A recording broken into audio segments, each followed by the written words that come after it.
Erick Thohir dicela, tapi Jay Itzes justru berdiri membela. Sebagai kapten, Itzes merasa resah melihat sang ketua umum diserang.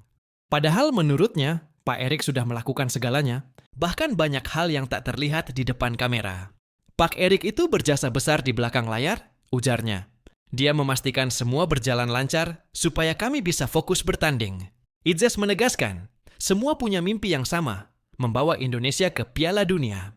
Dan meski belum tercapai, kemajuan yang diraih di bawah kepemimpinan Erick Thohir tak bisa dipungkiri.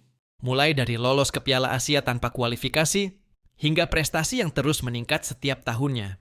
Menurut Itzes, progres butuh waktu dan jalan menuju sukses tidak pernah mudah.